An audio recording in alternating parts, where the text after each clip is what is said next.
ये जगह तो बहुत खूबसूरत थी और यहाँ घूम के सच में बहुत मज़ा आया। लेकिन कुछ ऐसा दिखा, ये लाल डरावनी आंखें जिनको देख के सच में डर लगा। और ये पूरी कहानी जानने के लिए आप ये वीडियो आगे देखिए।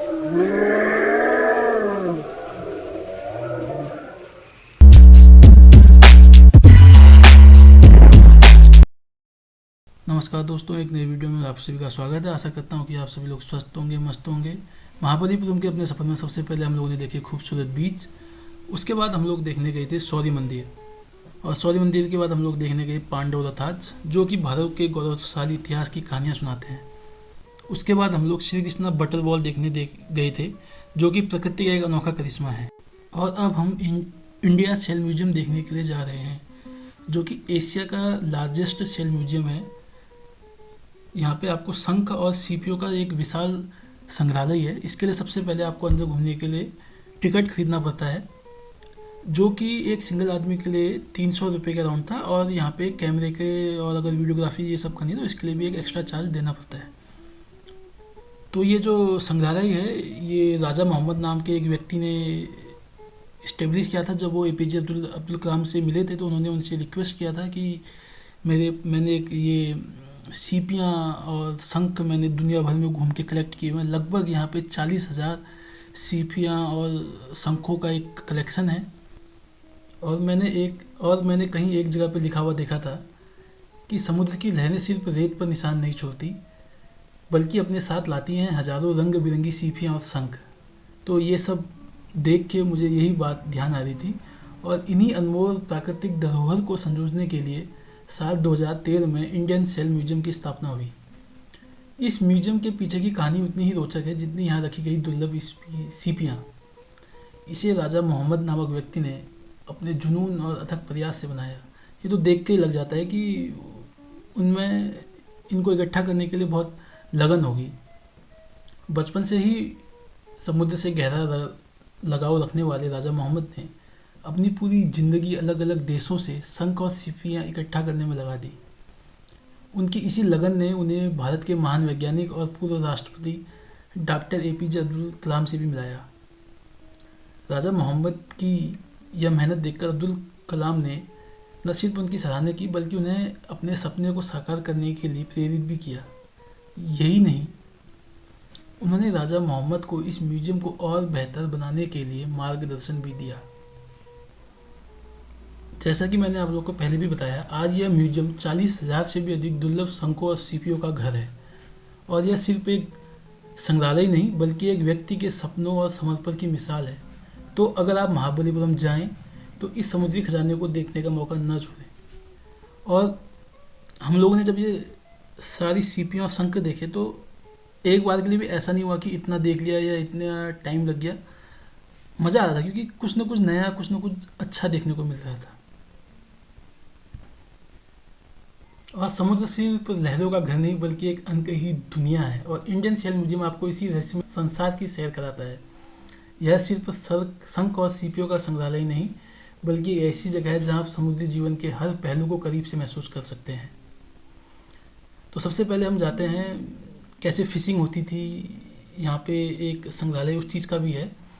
तो वो यह दिखाता है कि युगों पहले जब इंसान समुद्र से भोजन प्राप्त करने के लिए हंटिंग करता था, तब उसकी ज़िंदगी कैसी होती थी, कैसे मछलियाँ पकड़ी जाती थी, कैसे समुद्र में ये लोग जहाज़ से जाते थे, और समय के साथ ये प्रक्रियाएं कैसे बदली। तो इस म्यूजियम में आपको इन सभी सवालों के जवाब मिलते हैं। तो यहाँ पे समुद्र से जो पहले की जीवन होती थी उससे रिलेटेड, और आजकल भी कई चीज़ें तो आजकल भी यूज हैं, तो उन सब चीज़ों का एक ये संग्रहालय है। तो ये भी एक अलग फीलिंग देने वाला है हम सभी के लिए। तो आप ये देख सकते हैं, ये औजार हैं, कांटे हैं अलग अलग प्रकार के। तो ये सब कैसे यूज होते थे। यहाँ पे एक जहाज़ का प्रोटोटाइप भी रखा हुआ था। तो वहाँ पे लोग ये जो व्हील है उसको घुमा के कैप्टन की भी फीलिंग ले रहे थे, जो फिर हम लोगों ने भी ली उसके बाद, देखने के बाद। तो काफ़ी अच्छा अनुभव था यहाँ पे भी घूमने का। तो लोग जनरली म्यूजियम में ऐसा सोचते हैं कि कुछ होगा नहीं और उतना मज़ा नहीं आएगा, लेकिन जबकि यहाँ का टिकट महंगा भी था, बट हमें घूमने में बहुत मज़ा आया। थोड़ा सा एक हमारे अंदर का भी बचपना जाग गया था। और ये फैमिली के साथ घूमने लायक तो बहुत प्यारी जगह है, अगर आप लोग कभी आए तो।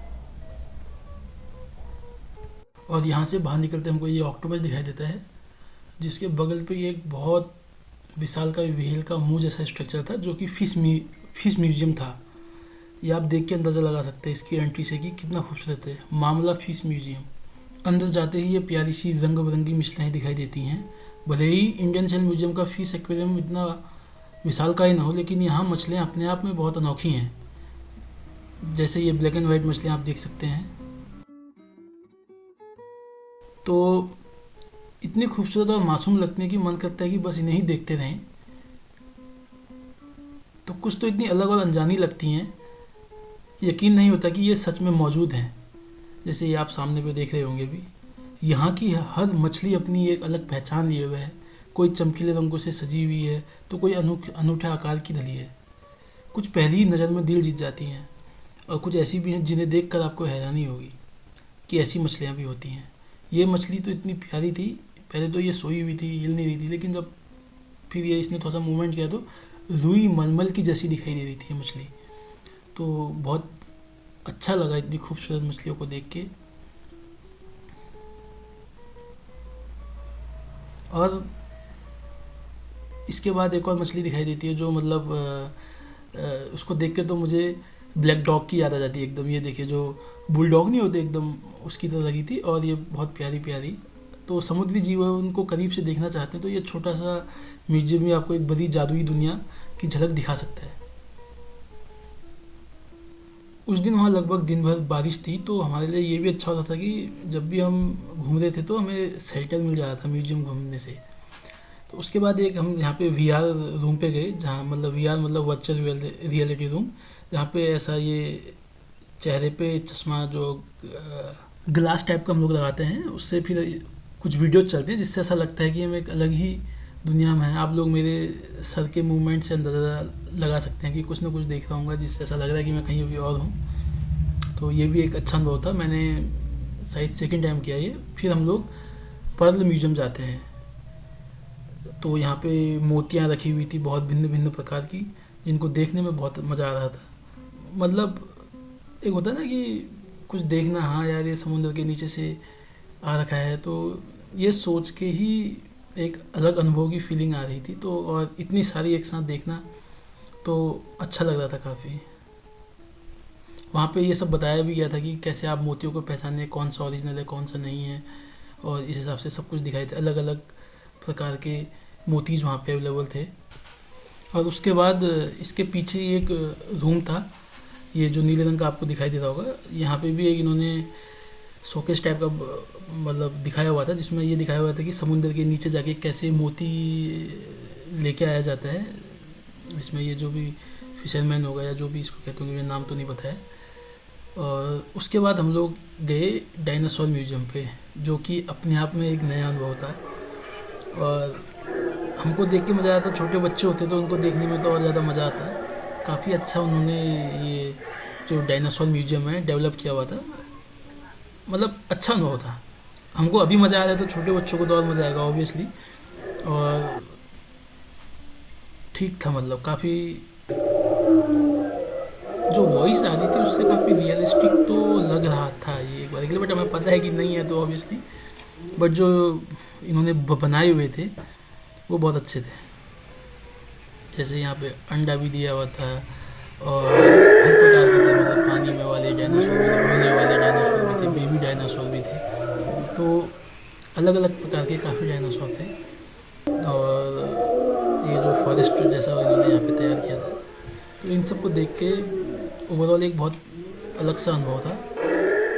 तो अच्छा लगा यहाँ पे घूम के काफ़ी। और इसकी आंखें तो मुझे बहुत जोरदार लगी, एकदम डरावनी आंखें कह सकते हैं, मतलब देखना काफ़ी स्कैरी थी। बस ये जो पलकों के लिए इन्होंने जो तार लगाया था उसकी जगह पे कुछ और चीज़ होता तो और ज़्यादा मज़ा आता, बट स्टिल फिर भी ये काफ़ी डरावनी थी। उसके बाद इसी के ऊपर एक फ़न एक्टिविटी रूम है जहाँ पे 3D फोटोज़ हैं, और वहाँ पे आप लोग अपने हिसाब से अलग अलग फ़न वाली, मतलब हंसी मजाक वाली फ़ोटोग्राफ खींच सकते हैं, जिसको देख के बाद में बहुत मज़ा। लास्ट में हम लोग मिनरल म्यूजियम देखने जाते हैं। इसकी जो लोकेशन है ये ठीक टिकट काउंटर के बगल में ही है, बट मैं सजेस्ट करूँगा कि इसको पहले ना जाके सबसे लास्ट में जाया जाए। एक प्रकार से ये सारे जो म्यूजियम है उसका सार टाइप का आपको यहाँ पे देखने को मिलेगा, तो यहाँ पे पहले ना जाके लास्ट में जाया जाए तो बेहतर है मेरे हिसाब से।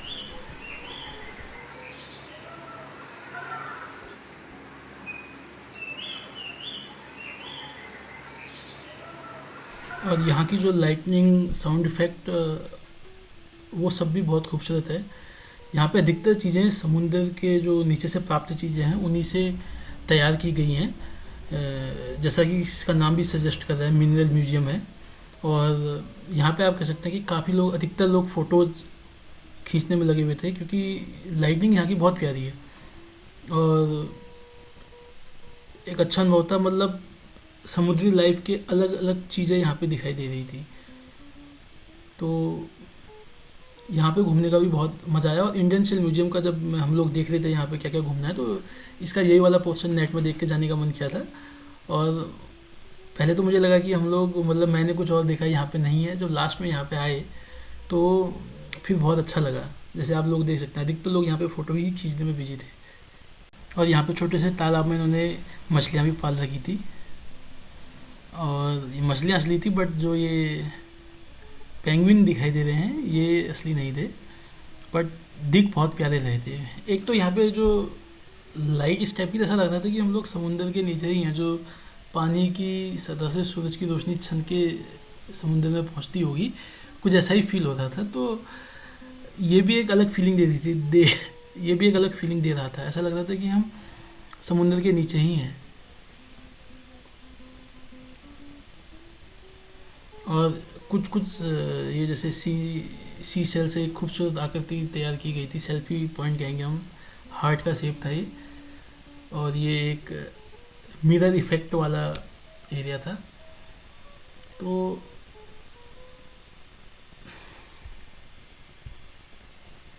और इन लोगों ने कोशिश की है कि जितनी ज़्यादा से ज़्यादा समुद्री लाइफ और एनिमल्स के बारे में दिखाया जा सके उतना उन्होंने पॉसिबल किया है। मतलब हर प्रकार के, और जो समुद्र में सेल्स होते हैं, इन सब की जानकारी इस म्यूजियम के माध्यम से दी गई है।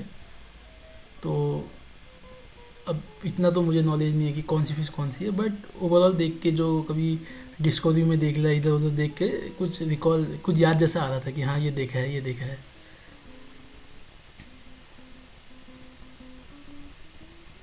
ये, और यकीन माने कैमरा कितना जस्टिफाई कर रहा है मुझे नहीं पता, बट आंखों से देखने में सच में बहुत मज़ा आ रहा था यहाँ पे। इसके बाद एक यहाँ पे गैलरी जैसी है, जहाँ पे ये मिनरल्स, ये जो समुद्र से स्टोन्स निकाले गए होंगे, वो सब यहाँ पे इन्होंने सजा रखे थे।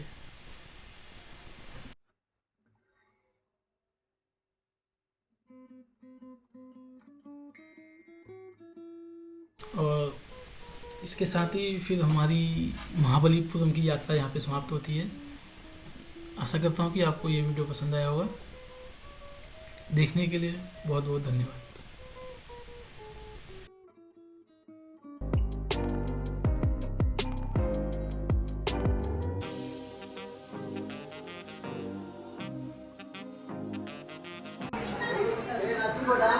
आकाश, यहाँ पे आइयो।